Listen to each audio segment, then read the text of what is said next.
Welcome back to our 81st episode of the Launcher Farm Show, where I interview Davelle Morrison with Bosley Real Estate in Toronto. In this episode, Davelle and I talk about why she chose to focus on establishing relationships with media outlets and how she's developed a long list of contacts over the years to consistently get more coverage. And Davelle shares how she further uses her exposure from her expertise status to help enhance her credibility. She also shares what she does to stay connected with her community and bring a unique experience to her audience. And Davelle shares a super easy way to partner with local businesses to help promote them and bring value to her farm. And we talk about how she adapted over COVID and ran some fun events to create an authentic approach and a memorable experience for her followers. Plus, we talk about a ton of other ideas that you can use to grow your geographic farm. So be sure to check out this episode, like and subscribe, and enjoy the episode with Davelle.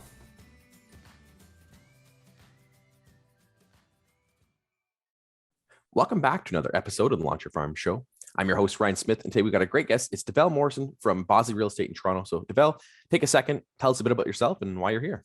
Sure. So my name is Davelle, as you mentioned. And I thought it was kind of really interesting, this chat about launching your farm, because farming is hard. Yes. And there's so much to it. Even though I've been doing it for years, I still don't have it done. So I just kind of thought this would be really interesting. I've been in real estate for almost 10 years now. I've worked really hard.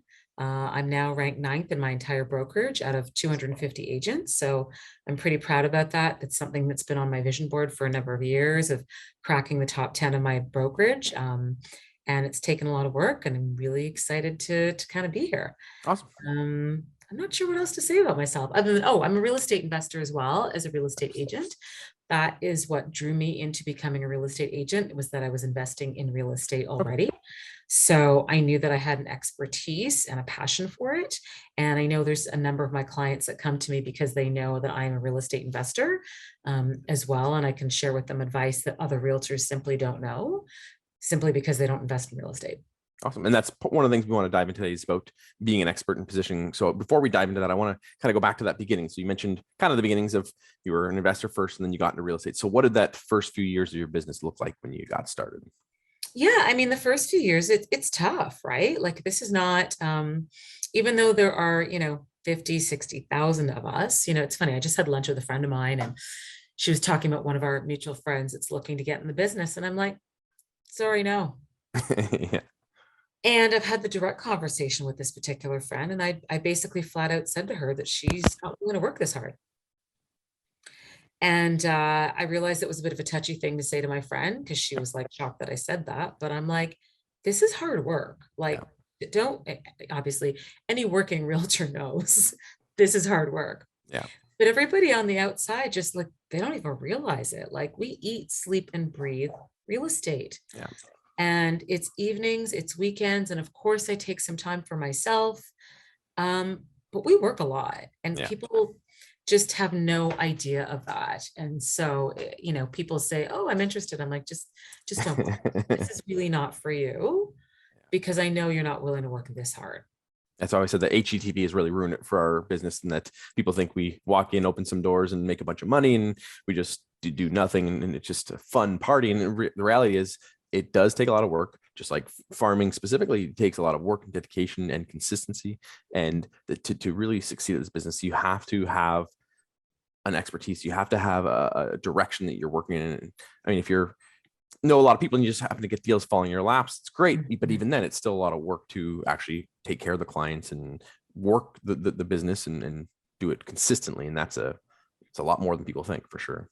Absolutely. And I think the key to being a good agent, although there's the Glenn Ross always be closing thing, Yeah. I would say the other key to being a really good agent is always be learning. Yes. Because we learn from each other. I'm learning from Audible books that I listen to. I'm going to seminars. I'm reading books. Like, this is just a constant treadmill of, I don't know everything possible. There's so much more for me to learn. And it is a constant always be learning all the time. Yeah, exactly. And I just think of, even in my office here, one of the things I appreciate about my office is a lot of us work in the office, especially the top agents. Yep. And we'll share information. hey, oh, I do this. Oh, you do that. Oh, okay, cool. Like, and so that's really helpful, talking to each other and sharing and learning. Yeah, exactly. One of my close friends and an agent, he said years ago, he said, if you think you've arrived, he's like, you're done in this business. And a lot of agents think like, well, got my business set, I'm good, I know what I'm doing. And it's like, no, rules change, technology changes, markets shift, things happen, and you should always be sharpening your blade. And you should always be on top of it because you don't know what's going to change. And I always say, again, going back to farming, you may be the top of your game in your farm, but then strategies change, perceptions change, a new player comes into the neighborhood and starts to do things differently. So you're always having to hone your skills. However, there are some key things that we can rely on that work, but you have to be on top of it. And I think that's an important part of really staying in the top if you want to be there for a long time. Absolutely. There's actually a quote that I have in my office here, and it says, success is never owned, it's only rented, and the Yeah. rent is due every day. Yeah, that's very true. Very true. So Yeah. I want to go back to then your experience of being, because I find this is where a lot of agents kind of struggle with kind of taking their own personality and their own experience and their own interests and putting that into the business. And this is one of the things I always say that is amazing about our business, is that we have the ability to take our past experience, whether you're 18, 80, whatever you've done in between, and parlay that into our business. So for you, I know you've utilized some of your past experiences and use that, like you mentioned, investing. So what skills did you transfer over? And that's kind of what I want to dive into, because I know you've got some unique past, and I want to share how agents can understand what you've done. So prior to becoming an agent, for almost 10 years, I sold advertising and sponsorships for the W Network, the Women's Network. So I legit had to watch a lot of TV. and I legit had to watch a lot of HGTV to know what our competitor was up to. Yeah. But yeah, so I did all that, but it really honed my marketing skills, because a lot of what we did at Chorus Entertainment was we were always out doing business pitches to the media buying agency of Procter and Gamble or Canadian Tire or Home Depot, and we would always have to come up with creative marketing ideas for them. Give us like a breakdown of what their goals were, and we would always be pitching. And some pitches you win, and some pitches you don't win. But what it did was it really taught me how to brainstorm and how to pitch. Yeah. Because basically that's what I did for 10 years, is pitch marketing ideas. Yep. So then now when I become an agent, it's like, oh, now I can just pitch myself those marketing ideas. Yeah. Myself, assuming I can afford them.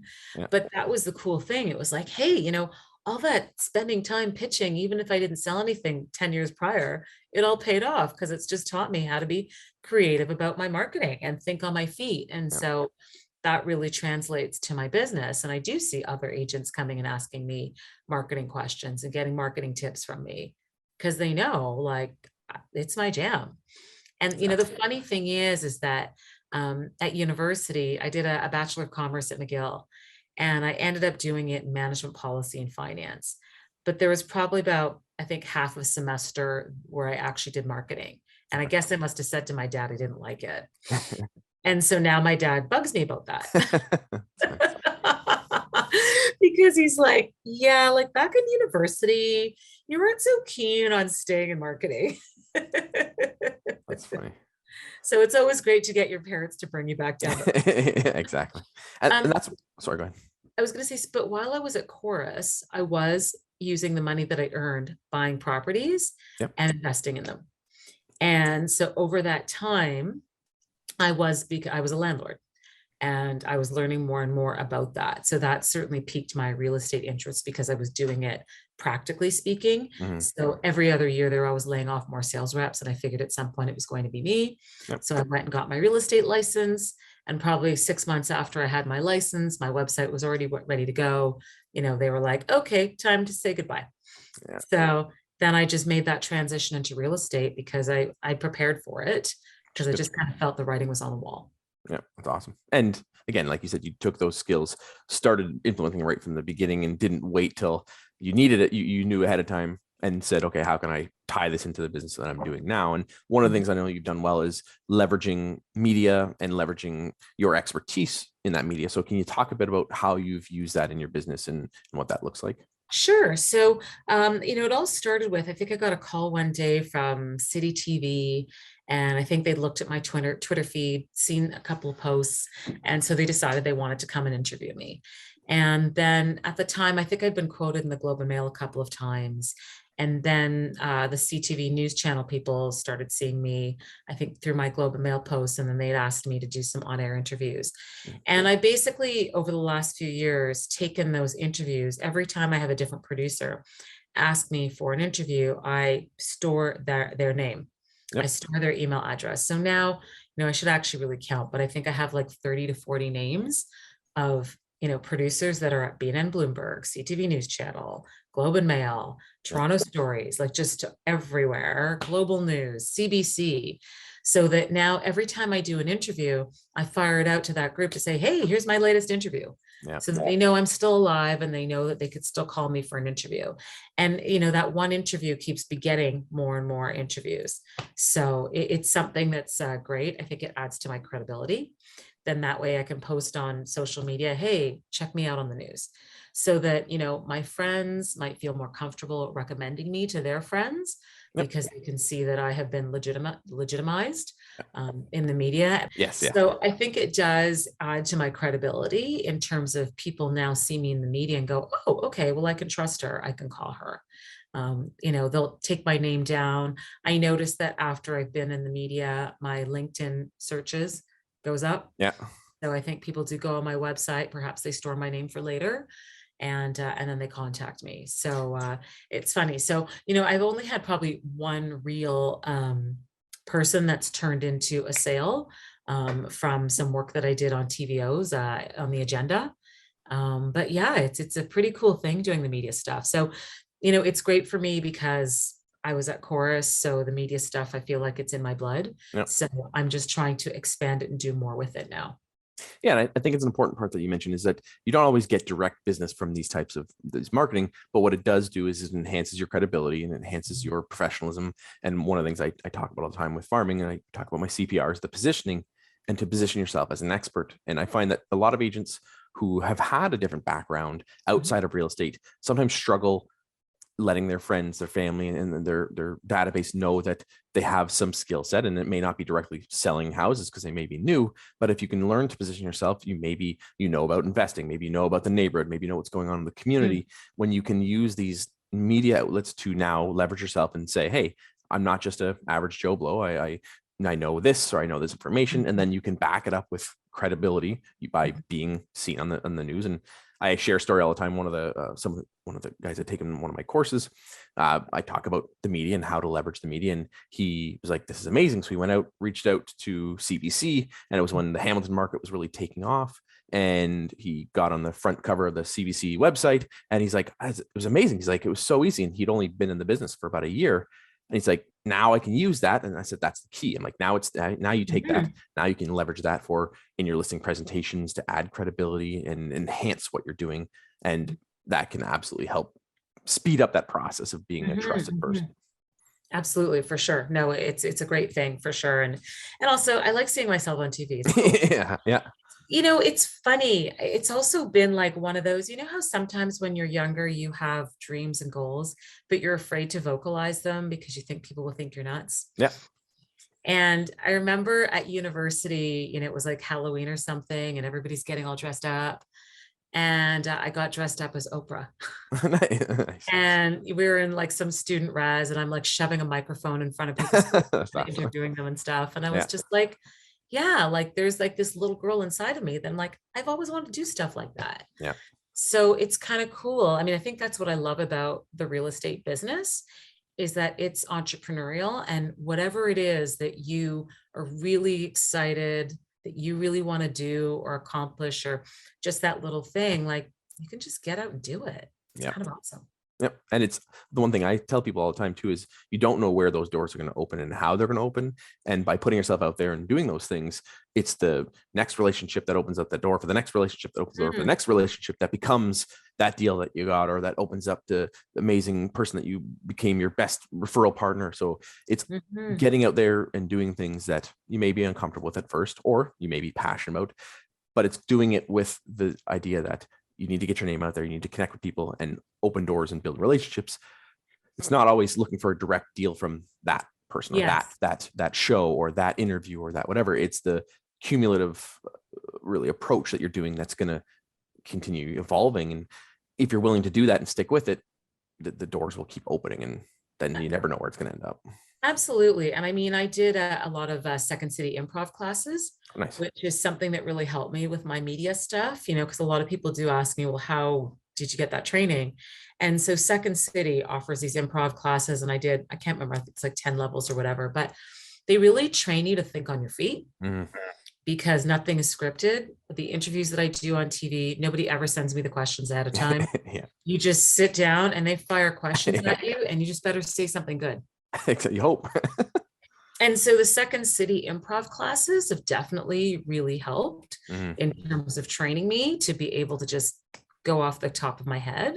And it's almost like they're beating the nerves out of you because you're doing the improv classes. So I would also recommend to people that check out those Second City improv classes, because they really are good, to help people try to speak off the cuff, especially agents doing videos, even if they're not doing them with media. But I do think it gives you a comfort level that you might not get. And it's a good place for you to practice that skill set.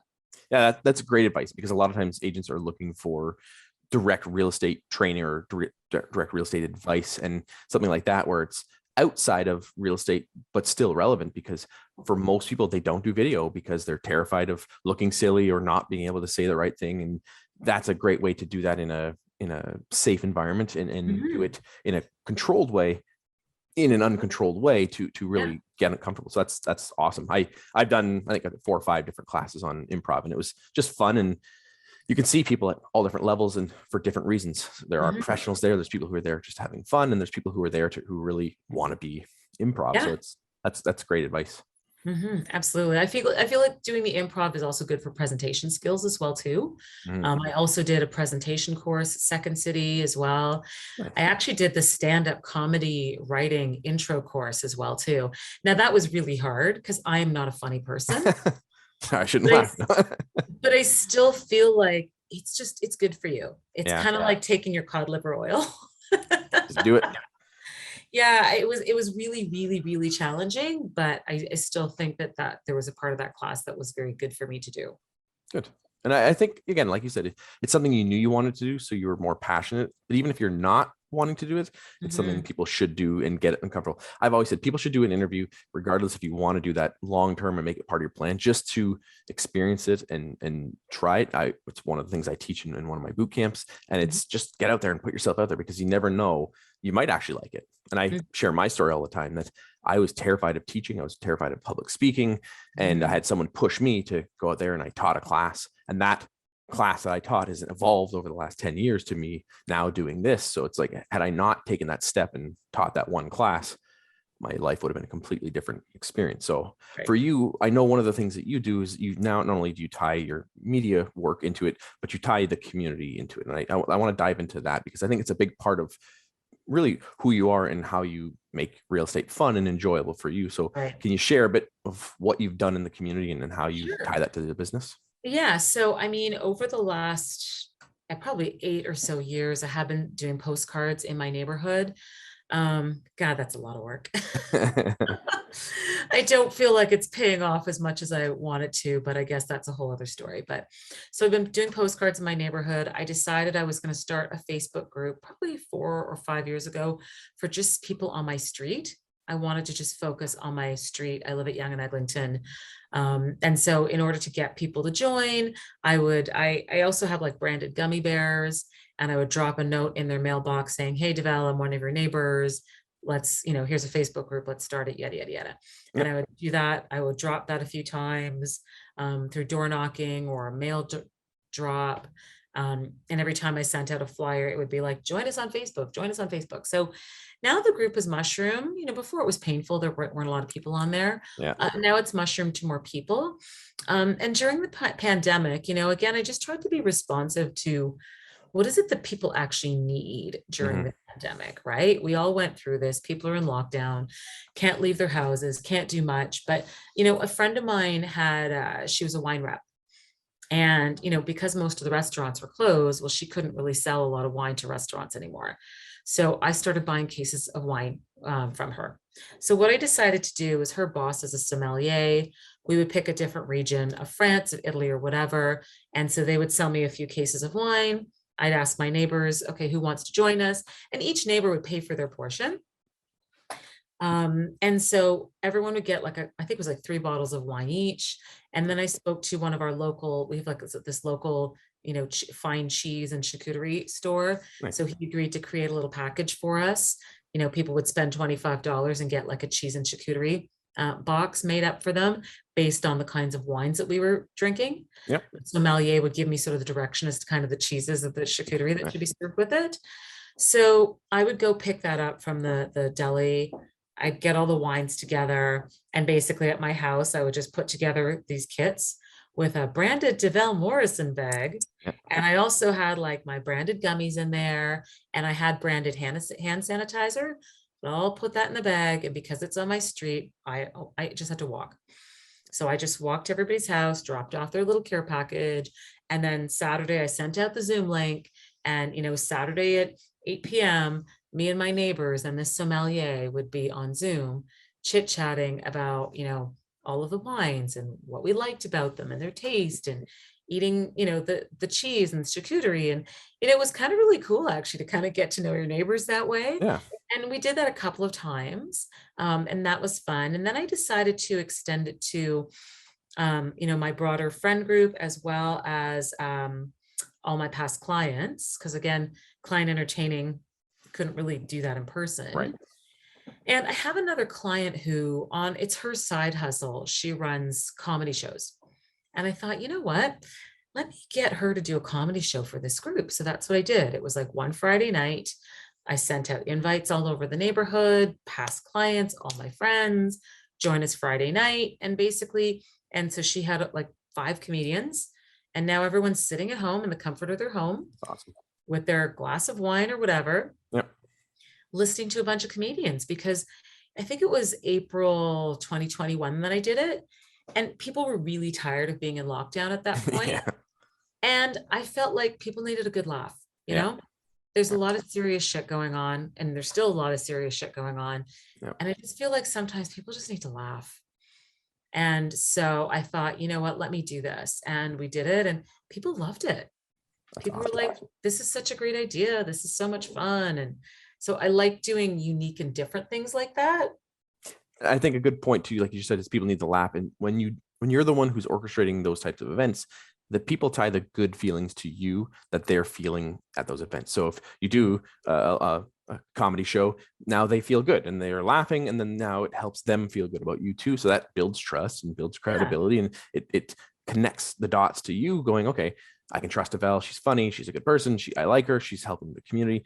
And if you're just trying to market yourself, you detach the personal side of things. And when you can bring in personal things that people enjoy to do, like the wine and cheese or the comedy, it creates the warm fuzzies, and people appreciate that a lot more than just the pure analytics or I just do investments or whatever. And it creates a more true connection, which is what people have been needing over the last couple of years. So it's good to see that, and people will connect with that a lot more. Exactly. And I mean, with the comedy show, I mean, I didn't even brand myself. Like there was nothing about real estate, because obviously if you got invited, you know who I am, and you know that I sell real estate. Yeah. So I didn't feel the need to beat that over people's heads. Like it was just like, let's just come out and feel good.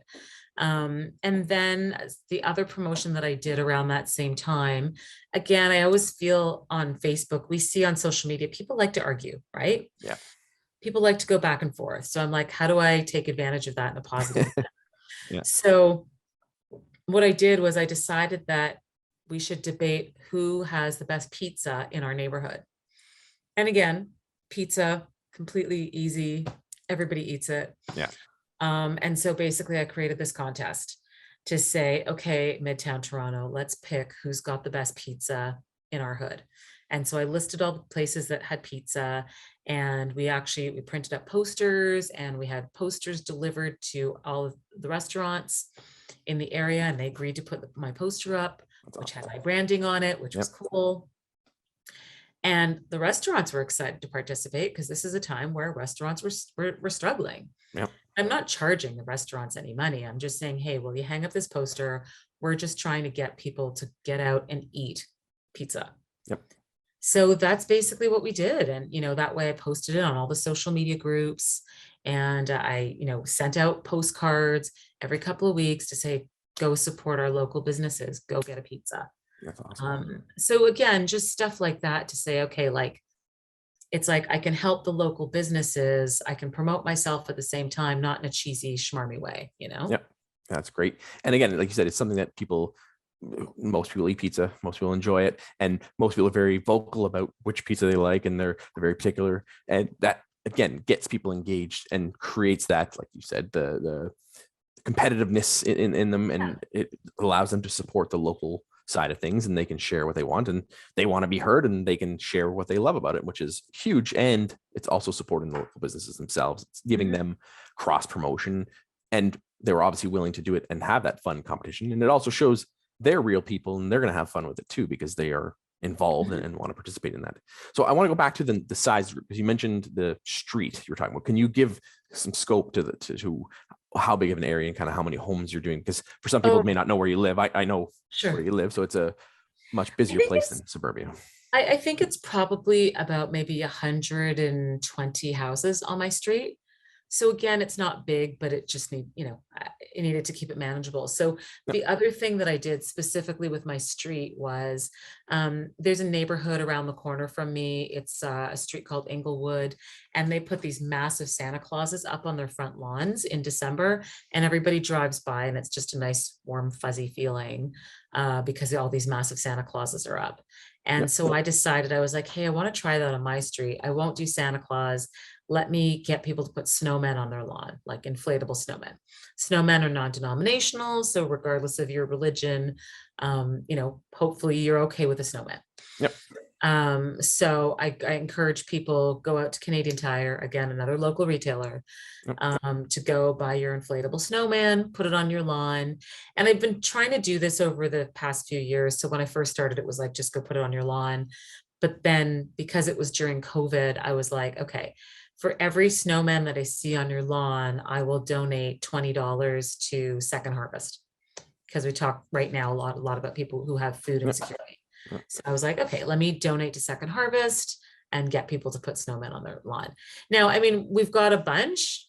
I don't have as many as I would like at this point. It's clearly still in the infancy, but I guess if I keep going year after year after year, it will get better. And you know what? I know people like it because they walk down the street in awe of all these snowmen. Like, where did these snowmen come from? That, a bunch of us have them on our front lawn. And I think you mentioned too, like it's in infancy and it takes time. And that's where a lot of people get discouraged when they're doing any type of community event where they try something for the first time and it doesn't get the results they expected, or they went to another event and they're like, I would love to recreate that, but you don't realize the amount of work and time it takes behind the scenes. I can share my own personal experience. When I first got in the business, I was renting an apartment, and on my street, there was one guy that did Halloween, and like just nuts. Like, you couldn't even see his front yard. And then my landlord, who lived upstairs, he jumped in like a couple years later. He started doing it. And then it was him that kind of was the one who spurred it on, because once he did that, then he talked the other neighbor into doing it. And then the next year, another neighbor did it. And then within 3 or 4 years, there was like 8 neighbors all doing it. So the first guy enjoyed it, but it was the second person who really started that seed. So like you said, with the snowmen, a few people doing it, but then next year, a few more will start to do it, and then a few more, hopefully. And then you'll become that long-standing tradition that the people will love to come see, which is what you want, but it does take time to do that. I think ultimately with a lot of these business ideas is they do take time. And, it's funny is as I talk to you, I'm thinking about, let's say, that pizza promotion that I did last year. I was just thinking, well, I wonder if I should do that again this year. As you were talking about, it does take time. And so even some of my great ideas, maybe I shouldn't be making them one-offs. Maybe I should go back and do them again. But and that's a good point too. And then when you do events, it's one of the things I talk to agents all the time, is that you have to decide, is this a one-off event or an annual event or a seasonal event? Because there are certain events that are great once. There are certain events that are great to do again, because once you've done the main legwork, the work's done. It's just now promoting it and keeping it going. Or some people switch it up. I had someone on the show a while back, and he lives in Florida, and he said, it's very competitive there down there, what they do with their community stuff. And he said he's always trying to stay one step ahead of everyone else. So he did Right. movies in the park, and then someone else did movies in the park. He's like, well, then I'm going to switch it to something else. And then they kept changing it, Right. which is good. But some people have these long-standing traditions where it's like, hey, this is the 10th annual, whatever it is. So there's definitely pros and cons to having annual and one-off events. Yeah. And I mean, the reason why the pizza thing worked last year was because everybody was in lockdown. Mhm. And it was that's, I mean, so maybe actually, as you're just talking about it, maybe it is a one-off. Yeah. Maybe it only worked because everyone was in lockdown and in that mindset. So, maybe it's just I need to come up with something else. I'm not sure. I'm gonna have to think about that one. Yeah. And the other thing you can do, and which is what I suggest, is doing a survey and say, hey, we did this event. Would you guys like to do it again? And that's another touch point. And a lot of people miss that reaching out to the community and asking is another touch point. Instead of just thinking of another marketing piece you can send out, you got 125 people. You could say, hey, we did this. Did you like it? Would you like to do it again? And then you can also survey to see what people would like to do. You could maybe give a couple suggestions and say, we got this, this, or this. Which would you like to participate in? And then you can create that into almost a challenge on, we're going to do this or this. What would you like to see in the neighborhood? And that can help get people involved too. That's true. That's very true. Absolutely. So, go ahead. It's funny. I was just thinking back to another promotion that I did earlier this year. Oh, that's what it was. I was just trying to remember what did I do again? And it's funny. So what I did was, obviously I spent a lot of time on Facebook. So I was looking at somebody else's Facebook group, and it was a Facebook group in the East End of the city. Maybe it was the beach or Leslieville. So I'm not going to say this is my idea. I totally stole it from somebody else. But I don't live in that neighborhood. And so I thought, oh, let me try that same idea in my hood. Yep. So what this particular agent did, and then what I did was, okay, I want to support a local restaurant. I'm going to get $100 gift certificate at a certain restaurant. And for the next week, everybody who writes their name down on this post, we're going to draw your name to win the $100 gift certificate. Yep. So I did that in my neighborhood, and that was cool. People were really excited because, I mean, I guess I am a foodie and I love going out to eat in the restaurants. So I could type a nice description about the particular restaurant or the owner or something about why I like the restaurant. Like one restaurant, it was like, I know he got the name because of this. He used to own whatever. This is what they sell here. It's a great restaurant, yada, yada, yada. And so some people would be like, oh my God, love that restaurant. It's great. Other people are like, oh, I've always wanted to try that restaurant. Please put my name down. So we did that for 4 weeks, where for 4 weeks, I selected a different restaurant each week, where I bought a gift certificate. I promoted them. It wasn't even just on my Facebook group. This time I went to all the other Facebook groups in my neighborhood to say, hey, okay, here's a giveaway. And people actually, at first I was afraid of how many people on my first day doing it. I was afraid of how many people wrote their name down. So I actually turned off commenting because I was a little overwhelmed. Wow. But then I had like one of the other senior agents here talk me off the ledge. And he's like, well, why would you limit commenting? Who cares? You want people to respond. I was like, okay, I'll open it up. Especially in groups. And that's a point that I mentioned to agents too, is even if people are negatively commenting, if people are commenting in groups, because of the way Facebook groups work, if anytime someone comments on something, it rebumps that post to the top. So I was coaching someone about posting ads, and people were posting negative comments about the price, and they were asking, should I turn the commenting off? And I said, don't, because the price is the price, regardless, the market's the market. And even if people are commenting, it just keeps getting it bumped up. And that post had like 100 and something comments on it. And I said, for like 3 days straight, it was like one of the top posts in that group. So people keep seeing it over and over and over again. And so having tons of comments is good for you, because it just keeps the promotions going, and it keeps your stuff being seen in front of however many people in that group. The other thing, which I think is good, like you did that, is you posted it in other people's groups, and rather than just running your own, posting your own, you're exposing it to more people. And it's one thing to preach to your own choir, but when you can get in front of other audiences and expand that reach, that's how you're going to get more interactions, more people seeing what you're doing, and have a broader reach, which is always good, I think. And all the comments are positive. Like I started it like, as an agent who's lived and worked in the Midtown area for blah, blah, blah number of years. So they could see who I am, right? But, usually sometimes when you do something, there's always some negative comment. And I think I was surprised that there was nothing negative. which Everything is was awesome. positive. I had the other agents in my office who were in that group going, oh, really like that idea. One of them was like, would you mind if I stole it? Yeah. Yada, yada. You know what I mean? Yeah. So that was cool. I should mention back with the snowman thing. The snowman thing again seems so positive to me.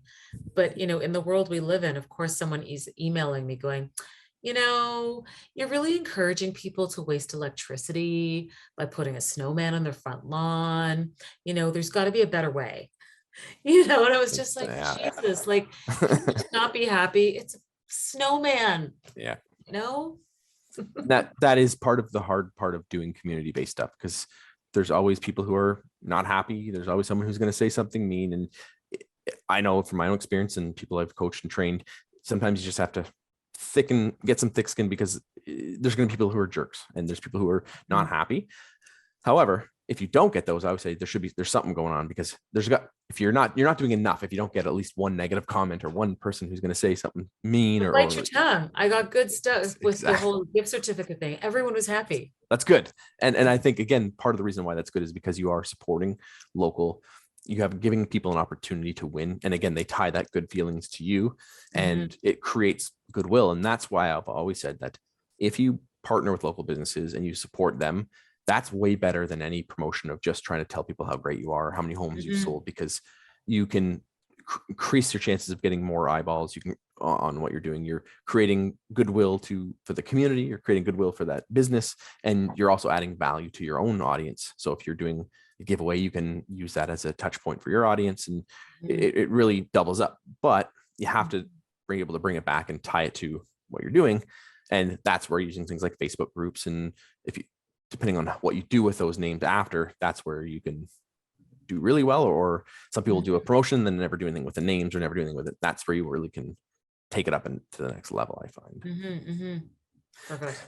So in your community, then I want to ask you, where are you going in the future with this? Like, what do you see happening with what you're doing with your community involvement now that things are getting somewhat normal and things are opening up a little bit more? Well, obviously I'd like to get a lot more business from it. Yes. Right. I mean, I'm also supporting the local farmers market in our neighborhood as well too. Nice. And I've done that for a couple of years, but yeah, I mean, I feel like for all that stuff that I am doing in the neighborhood, I feel like I'm not getting as much business as I would like to be getting from my neighborhood. I'm doing well as an agent, so I don't want to be like complaining about that. But I am selling all over the city. I'm not getting a ton of business for all the efforts that I'm putting into my neighborhood. Right. In my hood. And I know when I spoke to you the last time, you had mentioned something about sort of branding, doing sort of like a sub brand in my neighborhood. I haven't struck on the right name yet. I thought when I was talking to the last time, I thought that was the right name, but anyways, that's not the right name. So Okay. I need to figure out a name that makes sense for me that I can own the URL for. Yep. So yeah, I have to figure that out. Yeah. And again, it's also honing what you're doing and tweaking as you go along, because this is why when agents come up with one strategy or one idea, and I always tell them you need to branch out and have a few ideas. Sometimes you have to just execute one at a time, but you have to be willing to strategy or layer your strategies, so that, because not everything's going to work as well as you think.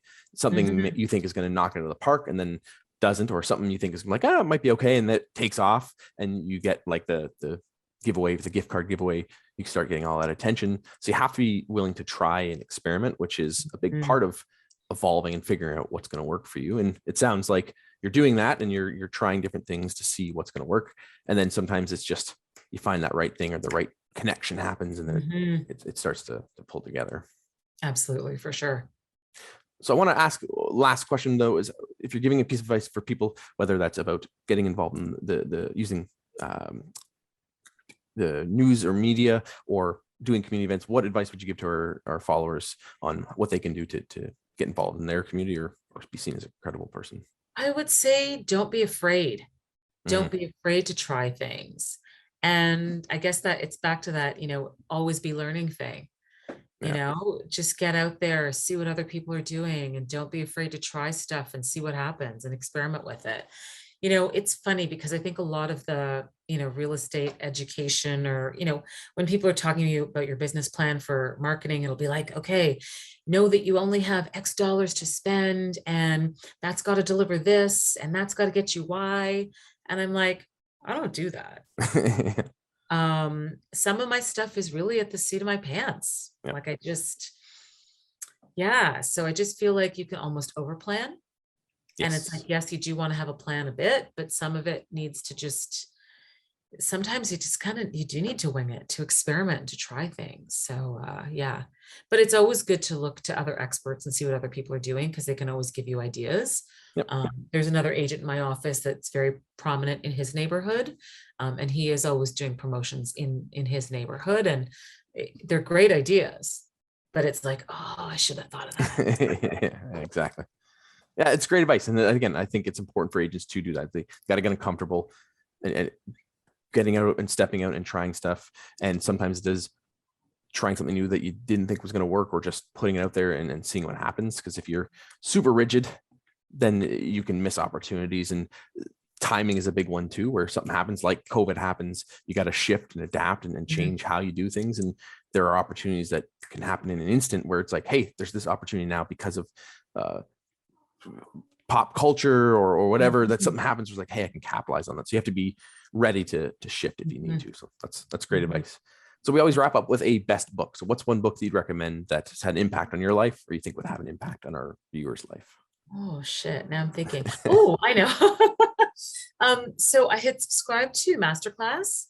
Okay. And so I had listened to the Masterclass of Sarah Blakely. She is the founder of Spanx. Oh, yes. And then I listened to her audiobook. And so what I love about listening to her is you see why she's a billionaire right now. It's because she worked hard. Yeah. Really hard.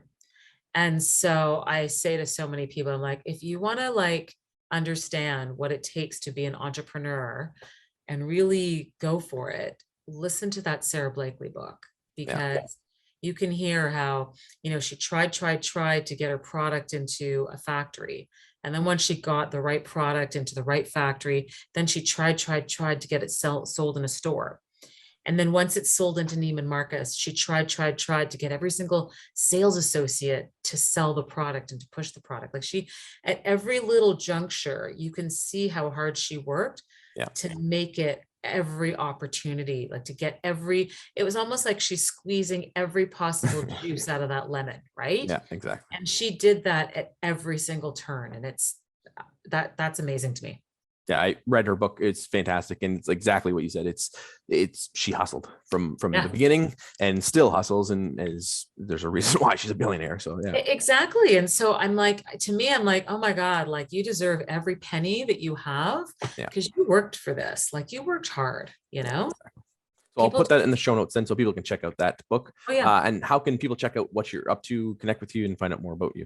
So you can follow me on Instagram at Davelle Morrison. I'm on Twitter at Davelle Morrison, but I don't really. My assistant does that. Okay. I mean, my assistant helps me with the Instagram as well, but I actually do look at it and comment and stuff. So Instagram or LinkedIn is probably the best way. Okay, awesome. We'll put that in the show notes so people can check that out. So Davelle, I really appreciate you being on the show, sharing your insight, your inspiration, your experience. And I know that our viewers are going to get a lot out of this and take it away. And hopefully they'll implement some of the things you're doing and putting their own spin on it as well in their business. Perfect. Sounds great. Thanks a lot, Ryan. Thanks for having me. Thanks for checking out today's episode.